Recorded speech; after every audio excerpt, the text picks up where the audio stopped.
I see your wisdom, my son, the ruler pronounced solemnly. I want to leave the kingdom in reliable hands, so I offer you my throne and the hand of my only daughter. Absolute panic seized Budur. After all, she was a woman. The supposed young man desperately tried to refuse, citing his unworthiness and unfinished business. But the ruler was adamant. Refusal meant a mortal insult, inevitable imprisonment, or a terrible execution, which would forever deprive her of the slightest chance to find her true lover. Thus the crown, dreamed of by thousands of princes, became her most terrible curse, and the greatest honor turned into a trap slamming shut over her secret. Realizing the hopelessness of the situation, Budur agreed to the marriage, but asked for a modest wedding, citing mourning for her deceased family. The king agreed. Immediately after the wedding, the new co-ruler brilliantly took over the governance of the city of Eben. But the first wedding night arrived. Left alone with Princess Hayat, Budur could not lie. With tears, she revealed the astonishing truth about the magical night, the argument of the jinn, the ring, and the handsome Prince Kamar al-Zaman, whom she was seeking. Having heard the confession, Hayat did not fall into anger. On the contrary, she sincerely admired Budur's courage and the romantic nature of her journey. The princess swore to keep the secret forever. The two women became loyal friends, agreeing to play the role of loving spouses before the old king. That night in the king's chambers, there was neither passion nor deceit, only two women united by one great secret and a deep admiration for the power of true love. While the brave Budur successfully ruled the wealthy city, the unfortunate Kamar al-Zaman continued his long, grueling wanderings. He walked thousands of leagues on foot, crossing impregnable mountains and scorching deserts. His once luxurious clothes turned into pathetic rags. His shoes had long since worn out, and his handsome face was burned black by the merciless sun. Greedy robbers ruthlessly robbed the young man, taking his last gold. All that remained of the heir to a powerful throne was a shadow worn raw, whose only treasure was hope, hanging on a frayed cord right next to his heart, the elegant ring of his beloved. Finally, the endlessly exhausted and hungry vagabond, with great difficulty, reached the high gates of magnificent Iban. He had absolutely no idea that this majestic city was wisely ruled by the very maiden for whom he had permanently lost absolutely everything. The exhausted Kamar al-Zaman entered the wealthy city of Eben. He desperately needed work just to avoid dying of hunger. No one recognized the noble prince in the dirty vagabond. The young man wandered to the high walls of the huge royal palace and humbly asked for any job. The old grumpy head gardener took pity on the destitute ragamuffin and took him on as a helper for a stale piece of bread and a miserable bed in a cramped shed. The prince, whose hands had never before known hard labor, now submissively dug the earth, carried water, and pruned dry branches. Hands created to hold a royal scepter were now rubbed raw against the shaft of a heavy shovel, watering with sweat someone else's roses in the magnificent gardens of the very palace where his beloved sat on the throne. Endless gray weeks of exhausting labor passed. One day, the exhausted Kamar al-Zaman sat down to rest in the cool shade of a huge sycamore tree. Suddenly, he saw an astonishing scene. Two large birds were fighting furiously on a branch. One ruthlessly pecked the other to death, and the lifeless body crashed heavily to the ground. Suddenly, from the clear sky, a third, unusually beautiful bird smoothly descended. Perhaps it was the Peri Maimuna herself, deciding to help the young man. She carefully held a mysterious glowing root in her beak and gently placed it right on the killed bird. Before the eyes of the shocked prince, the dead creature instantly came to life.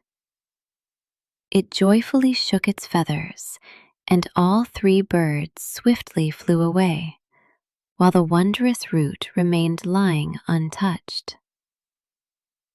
Death retreated before life as easily as a shadow retreats before the dawn, leaving on the grass only a small, glowing proof of the impossible. Kamar al-Zaman approached to pick up the glowing magical root, but the loose earth under his feet, right where the wondrous bird had just lain, suddenly and unexpectedly gave way. He fell into a shallow pit, which turned out to be a secret entrance to an old, forgotten underground cache, right beneath the massive roots of the huge tree. Inside, the amazed young man found a heavy, copper-bound ancient chest. Knocking off the old lock, he carefully opened the lid and froze. The chest was filled to the brim with ancient gold coins, precious stones, and luxurious jewelry. At the very bottom lay an item of immense state value, the ancient seal of the founders of the city of Eben, a sacred symbol of royal power. The noble prince realized that he had accidentally found a priceless treasure that rightfully belonged to the ruling king of this wealthy city. The earth opened up, not to swallow him, but to give up a treasure that had waited for centuries for someone whose honesty would prove stronger than greed. Having found the treasure, Kamar al-Zaman did not think for a second about keeping it for himself. His royal upbringing and innate honor easily triumphed over cruel need. The young man took the most valuable item from the old chest, the ancient seal of the rulers of Eben, and with a firm step went to the head gardener. He politely asked the astonished old man to immediately report the found treasure to the great King Kamar. The beggar insisted on a personal audience, wishing to hand over the sacred treasure from hand to hand, as strict ancient custom demanded. The gardener, deeply struck by the incredible honesty of his ragged assistant, hurried hastily to the palace.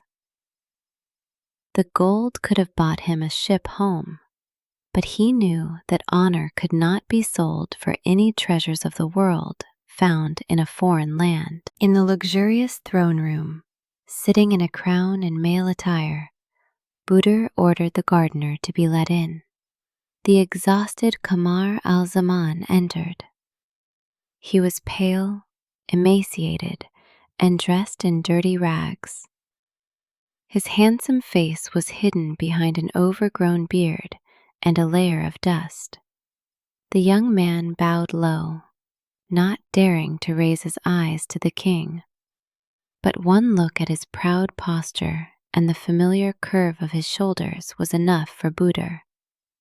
Despite the dirt, she instantly, with her whole being, recognized in the beggar the very youth from her magical dream.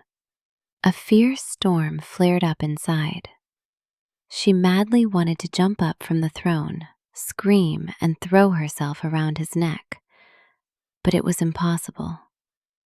Around them were advisors, guards, and Princess Hayat. She was obliged to maintain icy composure at any cost. Beneath the layer of dust and rags, her eyes, full of love, instantly read the only important name, and her heart screamed so loudly that she became frightened that the whole hall might have heard this cry. Summoning all her willpower, Budur forced her voice to sound even and authoritative, as befits a true king. She graciously accepted the news of the treasure and generously praised the gardener's honesty. Kamar al-Zaman submissively told the story of the discovery, still not recognizing his beloved in the young ruler. His exhausted gaze slid across the floor, and the maiden's disguise was flawless. To be absolutely certain, Budur decided to arrange a test. "I see you are a noble man, even though you wear rags," she said as if in passing. "Your voice does not sound like the speech of a commoner. Tell me, do you have any keepsake from your homeland? What is that cord visible on your chest?" She asked the question so casually, as if asking about the weather, but in her chest beat a bird, ready to break out at the very first sound of his answer. Prince Kamar al-Zaman, hearing the question about the cord, shuddered violently. For him, this was the most sacred and painful secret. He hesitated, but did not dare to contradict the young king. With trembling hands, rubbed raw, the vagabond carefully pulled a thin silk cord from under his dirty rags. On it brightly sparkled an elegant woman's ring with a shimmering stone. With deep sadness, the young man said quietly, "This, O sovereign, is not just a keepsake. It is the ring of my only love, a girl of unearthly beauty, whom I am searching for all over the world, having lost both my kingdom and my name because of her." Budur immediately saw her own ring, and her last doubts instantly dissipated. He showed this ring so carefully, as if holding his very heart in his hands, which now beat only for a single, distant, and unattainable goal. Barely holding back tears and the tremor in her voice, Budur ordered the gardener to rise. "Your honesty deserves the greatest reward," she said with royal grace. "I see a noble soul that cannot be hidden beneath rags." She ordered the guards to take the guest to the best chambers, wash him in fragrant baths, and dress him in rich clothes worthy of a prince. "Tonight," she announced solemnly, "you will be a special guest at a private feast in my personal chambers. I wish to hear the story of your love." Stunned by the sudden favor of the king, Kamar al-Zaman bowed low and submissively left with the guards. She ordered him to be dressed in silk and velvet, not to reward a beggar, but to set the stage for the prince, who was to appear before her in all his former splendor. The long-awaited evening arrived. Kamar al-Zaman, washed and dressed in luxurious clothes that returned his former stature and dazzling beauty, entered the personal chambers of the King of Ebon with trepidation. A mysterious twilight reigned in the hall, illuminated only by the soft flicker of candles and filled with the aroma of incense. There were neither guards nor servants here. In the center of the room, with her back to the guest, an elegant figure stood by the open window. She was dressed not in a camisole, but in a flowing woman's dress embroidered with stars and crescents. Thick, shiny hair fell like a waterfall onto her shoulders. Kamar al-Zaman froze in bewilderment, not daring to break the silence. The figure slowly turned around. It was Budur, having cast off her years-long disguise, shining with that divine beauty which once forced the immortal jinn to start a great argument. Where he expected to see a stern ruler in a crown, stood a girl in a dress woven from gentle moonlight. And this transformation was more wondrous than any magic of the jinn. Kamar al-Zaman stood as if struck by lightning. He saw the very face that had haunted him in his dreams and led him across the deserts. The young man could not utter a word, fearing that this was just another cruel delusion, an evil illusion sent by a sweltering mirage. But the beautiful Budur did not make a sound. Her shining eyes were full of hot tears of happiness and tenderness. She slowly approached her petrified lover.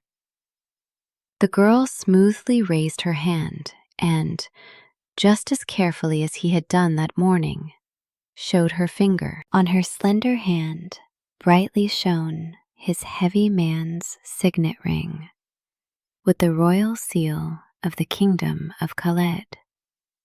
In this stunning moment, Kamar al-Zaman understood absolutely everything, and the gold signet ring on her hand became the final missing link that closed the broken chain of their destinies into one unbreakable circle. The ring destroyed the last agonizing doubts. All words seemed completely superfluous and insignificant before the indescribable majesty of this holy moment. Thousands of leagues of distance, dusty roads, unbearable hunger, terrible shipwrecks, palace intrigues, long years of separation and deaf despair. All this was erased without a trace in a single shining moment. The lovers swiftly rushed into each other's arms. They pressed together frantically, as if in a panic that cruel fate would again try to separate them. Hot tears of long-awaited joy, deep relief, and absolute cleansing catharsis flowed uncontrollably down their cheeks.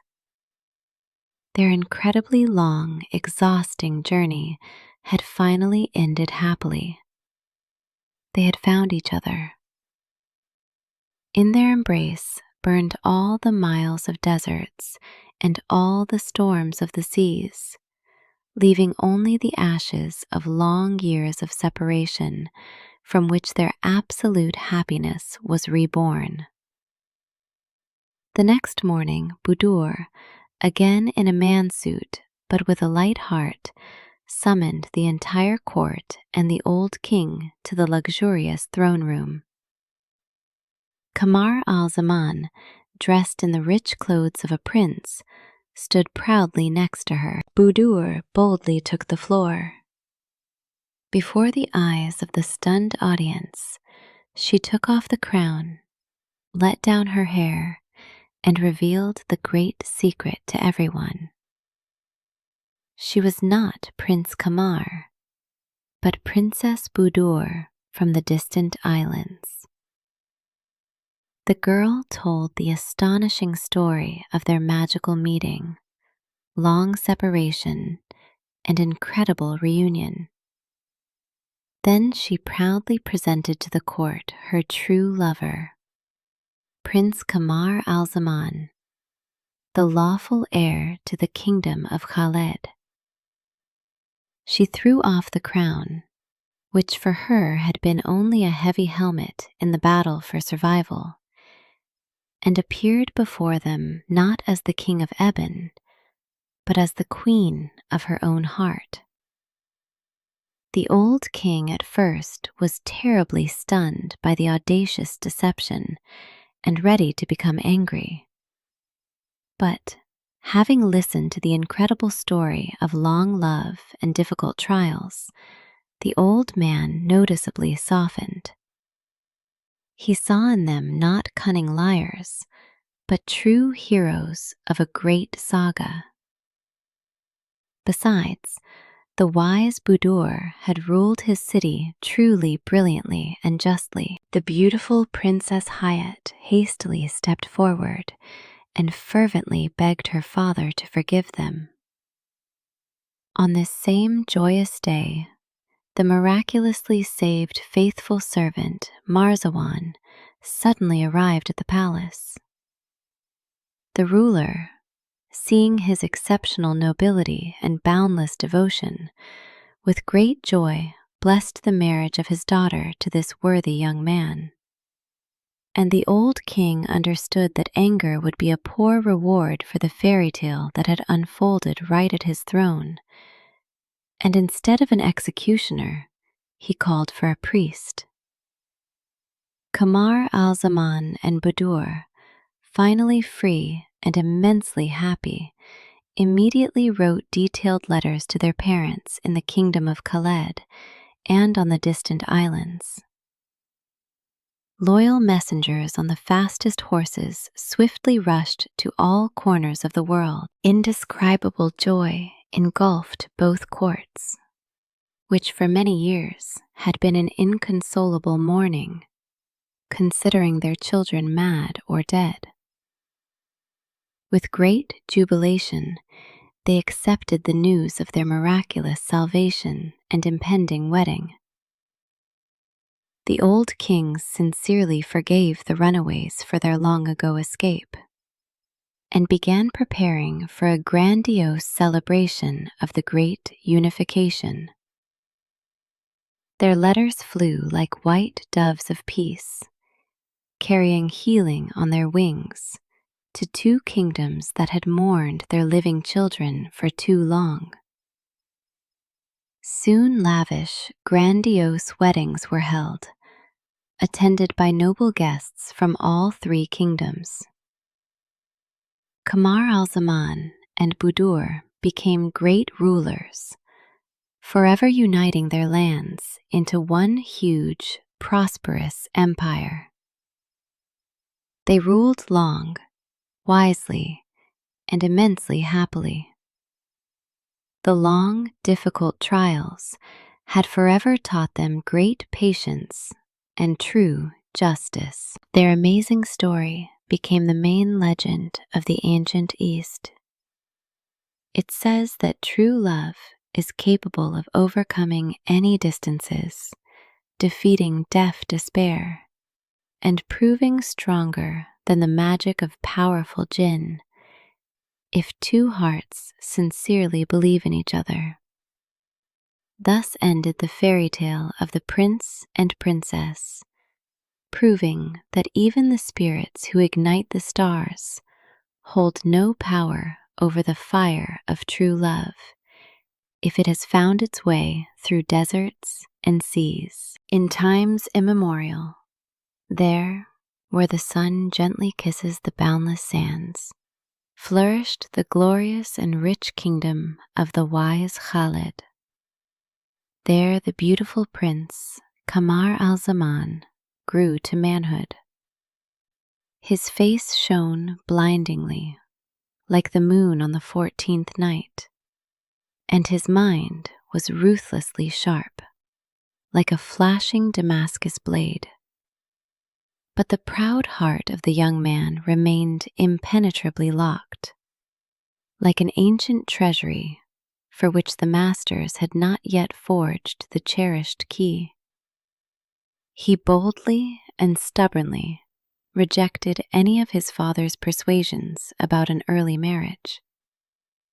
Unbridled freedom, wise books, and the swift hunt were incomparably dearer to him than love, in which the obstinate youth absolutely did not believe. The old king father fell into frantic anger and deep despair. His crowned gray head was ruthlessly bowed to the cold earth by the chilling fear of remaining forever without a lawful heir. And at this very time, on the other edge of the boundless earth, there where the warm waves wash the distant islands of China, blossomed the beautiful Princess Budur. Her blinding beauty was in no way inferior to the radiance of Kamar al-Zaman. Mighty kings and sultans from all over the world courted her, sending endless caravans of precious gifts. But she easily rejected the silks and crowns of the greatest rulers, for her free spirit did not wish to be locked in the golden cage of a dynastic marriage. The proud maiden boldly swore that she would marry only by the secret call of her ardent heart, and not by the state decree of her father.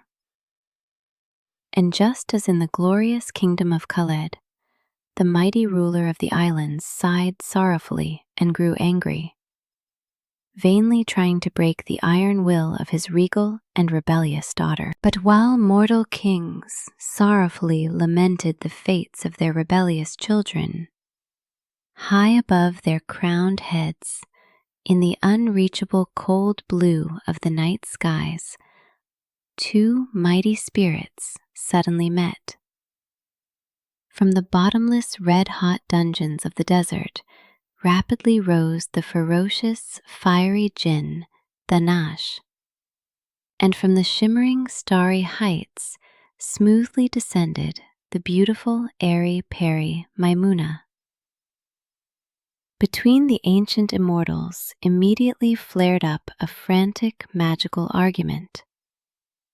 Danash ecstatically praised the striking beauty of the young prince Kamar al-Zaman, loudly calling him the unsurpassed miracle of all earthly creation.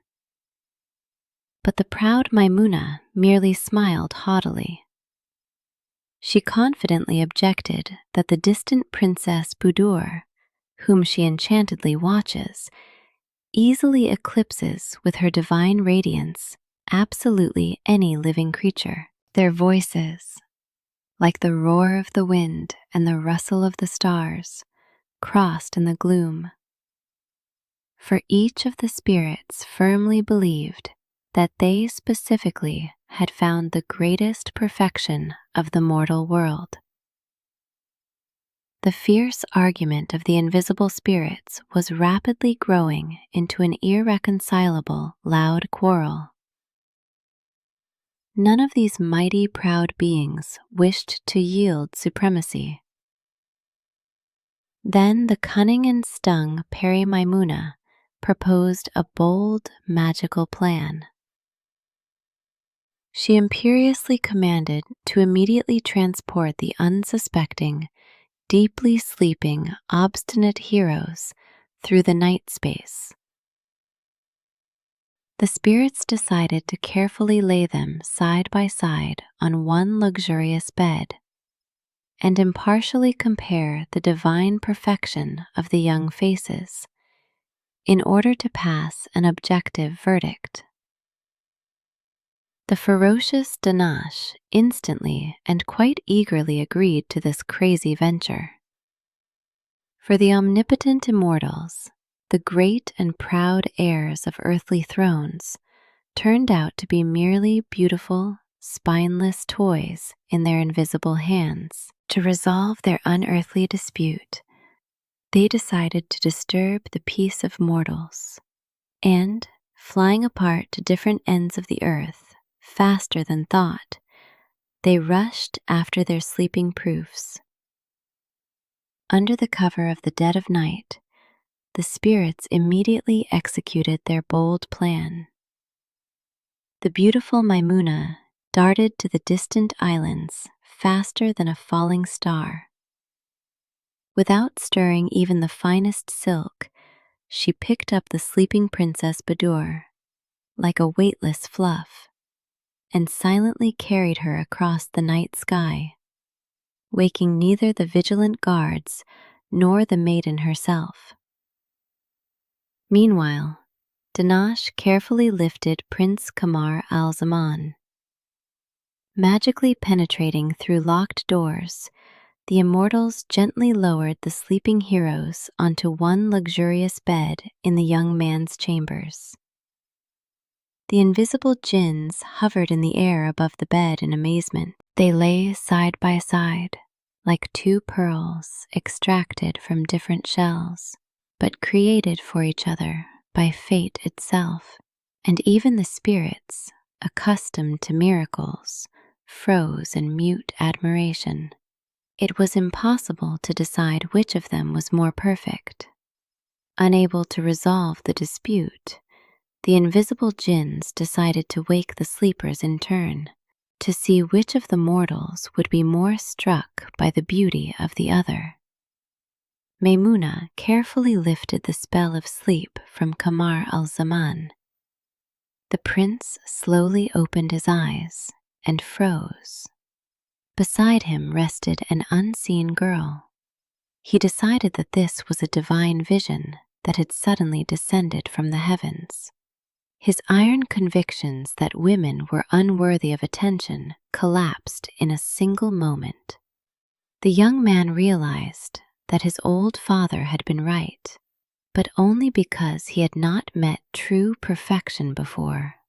His heart filled with a first crushing love. He was afraid to even breathe, so as not to scare away the fragile miracle. All his proud vows and mockeries of love crumbled to dust before a single sigh of the sleeping beauty. And he understood that his heart had been free only because it was waiting precisely for her. Prince Kamar al-Zaman passionately wished to wake the sleeping beauty, but feared that she would disappear just as suddenly as the deceptive illusion of jinns. To make sure that this was not a dream, and to leave a secret sign of his love, the young man decided on a trembling act. In the pale moonlight, he carefully, with trembling fingers, took an elegant little ring from her slender hand and put it on his little finger. In return, the enamored one took off his heavy precious men's signet ring, the seal of the crown prince, and quietly slipped it onto the maiden's finger.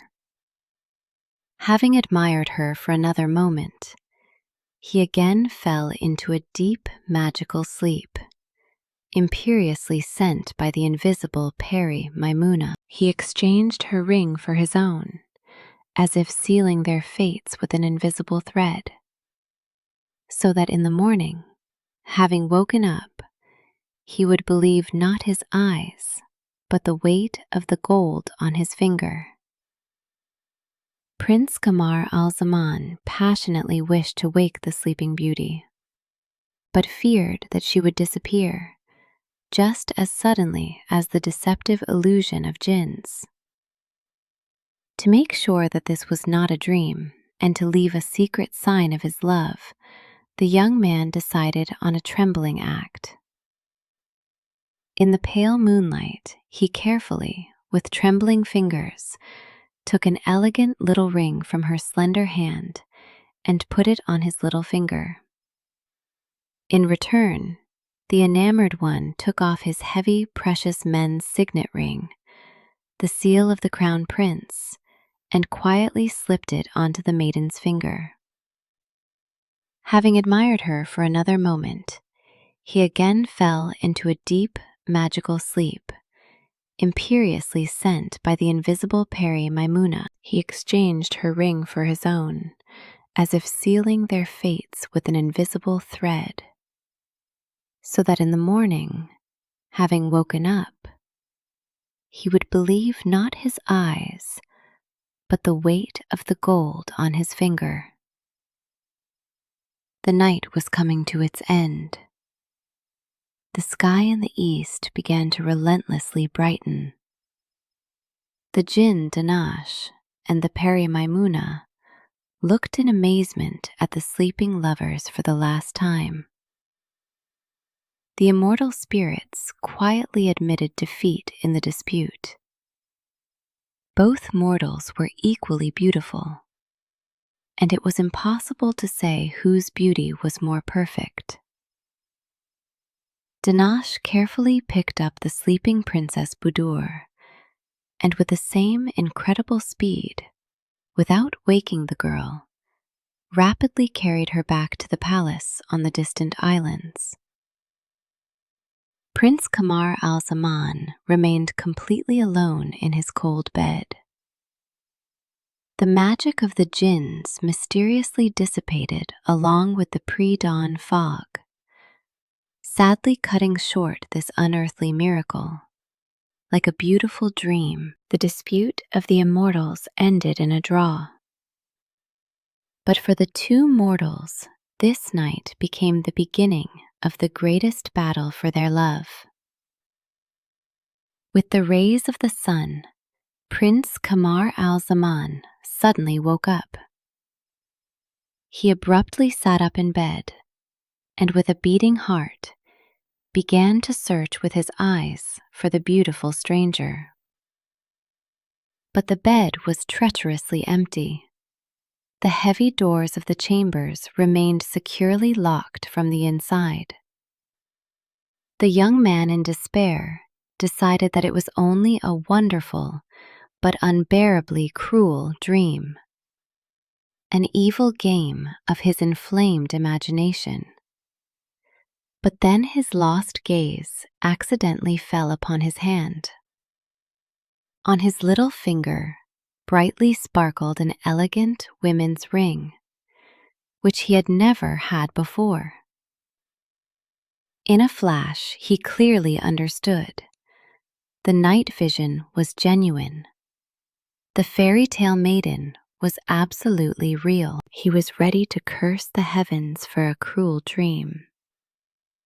But the cold metal of the unfamiliar ring on his finger burned him with hope, proving that the miracle was real. The young man darted off and ran to the Kingfather. On this very same morning, in the distant kingdom on the islands, Princess Budur suddenly woke up. She rapidly jumped out of bed, loudly called the maids, and with burning eyes demanded to immediately bring to her the beautiful youth with whom she had secretly spent the night. The maids froze in horror. The chambers were securely locked. No one had entered. They fearfully decided that the princess was delirious. In anger, Budur abruptly showed them her hand. On her slender finger dangled an unfamiliar signet ring with the state seal of a distant kingdom. The maids swore by all the gods that the doors were locked. But the heavy men's signet ring on her hand was more eloquent than any vows. The proud maiden categorically demanded from her father to immediately find the unknown owner of the ring, firmly declaring that she would marry only him. Both father kings fell into a deep and inexpressible shock from the crazy speeches of their children. The rulers flatly refused to believe the impossible tales of mysterious night visitors penetrating through locked doors. No one attached importance to the unfamiliar rings. The old men considered that the stubborn ones had simply bought them from overseas merchants or found them in the treasuries for the sake of justifying empty fantasies. In both kingdoms sounded one terrible diagnosis. The prince and princess are gravely ill with love fever, or have gone mad from ancient romances. The learned doctors turned out to be completely powerless. In blind anger and despair, the parents locked Kamar al-Zaman and Budur under strict guard, hoping that time would cure the madness. For the whole world, their rings were merely trinkets, and their words, the delirium of madmen. And they both found themselves locked not only in stone towers, but also in the cold prison of universal misunderstanding. Long, agonizing months of heavy imprisonment passed. Prince Kamar al-Zaman hopelessly languished from burning longing for the beautiful stranger. The learned doctors could not heal him, for his illness lurked not in the body, but in his flaming heart. The young man bitterly realized that his father would never let him go on a search. The prince, who had once valued only unbridled freedom, resolved to act under the cover of the dark night. Having deceived the guard with the help of a faithful old servant, he secretly escaped from the impregnable palace. The fugitive took with him a little gold and the most important thing, the elegant women's ring on a silk cord. He traded the silks of an heir for the coarse cloak of a wanderer, for his father's crown was insignificant to him compared to the thin gold ring beating against his chest. At the very same time, in the distant kingdom on the islands, Princess Budur also languished in a hateful golden cage. She bitterly realized that her inexorable father would never send his mighty ships to search for the nameless youth with an unfamiliar ring. But Budur possessed a truly iron will and committed an unheard-of act for a proud maiden. Boldly challenging age-old foundations, she ruthlessly cut off her luxurious hair and changed into the men's clothing of her foster brother and faithful servant, Marzavan. Deep in the night, together with him, she secretly left the castle. Now she is not a spineless princess, but a brave, nameless youth who has set off in search of his destiny. She cut off her braids, just as they chop off the ropes tying a ship to a pier, and, putting on a man's dress, became a knight of her own love. Every passing merchant to tell of the maiden of unearthly beauty with an elegant ring, but in response he heard only cruel laughter. Meanwhile, the brave Budur in men's clothing, suffering from the pitching and ferocious storms, crossed stormy seas on merchant ships. Entering the ports of unfamiliar countries, she showed everyone the heavy signet ring, but no one recognized the alien seal. Pitiless years passed. The travel clothes wore out. The gold melted away. But the stubborn hope in their hearts burned just as brightly as on that first magical night. He searched for her footprints on the hot sand of the deserts, while she looked out for his sail in the stormy waves of the oceans, and the whole world between them seemed merely a huge, empty separation. During one of the exhausting voyages, the merchant ship of the brave Badur got into a terrible storm. Ruthless waves smashed the fragile vessel to splinters. In the roaring chaos, the girl forever lost her only protector and faithful friend, Marzuvan. The exhausted Badur was ruthlessly thrown onto an unfamiliar, wild shore. She instantly lost everything: the remnants of her wealth, her helper, her high status. Now she was left completely alone in a hostile, cruel world, but she was miraculously saved by the men's clothing.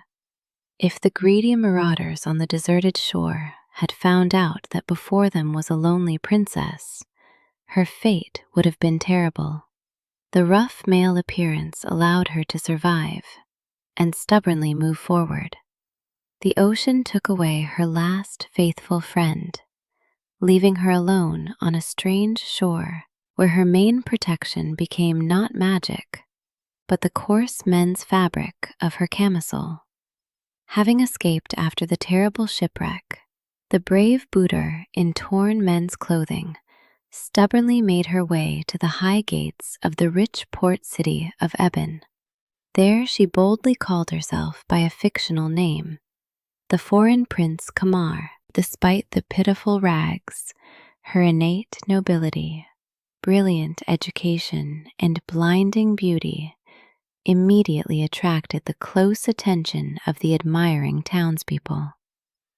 The proud maiden flatly refused to ask for alms. At the noisy bazaar, she easily amazed seasoned merchants with her deep knowledge of profitable trade and rare languages, and the stern guard with an incredibly confident speech. Rumors about the unusual, wise, and beautiful youth rapidly reached the royal palace. She came to the city in the rags of a beggar, but her words sparkled brighter than gold, and soon the whole bazaar was whispering about the foreign prince whose wisdom surpassed his youth. Rumors from the noisy bazaar rapidly led the foreigner straight into the luxurious throne room. The old king of Eben, intrigued by the hearsay, ordered the mysterious youth to be immediately brought to the court. The brave Badur appeared before the ruler with deep respect, but without fear. Wishing to test the guest, the ruler asked several extremely complex questions that his gray-haired sages could not handle for years. How to fairly judge a dispute between two merchants and defeat a terrible drought. Relying on the rich knowledge received at her father's court, the disguised princess answered flawlessly. Her decisions turned out to be incredibly fair, wise, and unconventional. The entire court froze, struck by the brilliant eloquence of Prince Kamar, and her sharp mind untangled the knots of state intrigues with the same ease with which an experienced captain untangles sea knots, leaving the old advisors in respectful silence. The admiring old man solemnly appointed the youth as his closest advisor. Several months passed. The brave Badur, in the guise of the wise Kamar, became the most respected person in Iban. One day the old and sick king, having no sons except the beautiful daughter Hayat, unexpectedly summoned his favorite advisor to himself.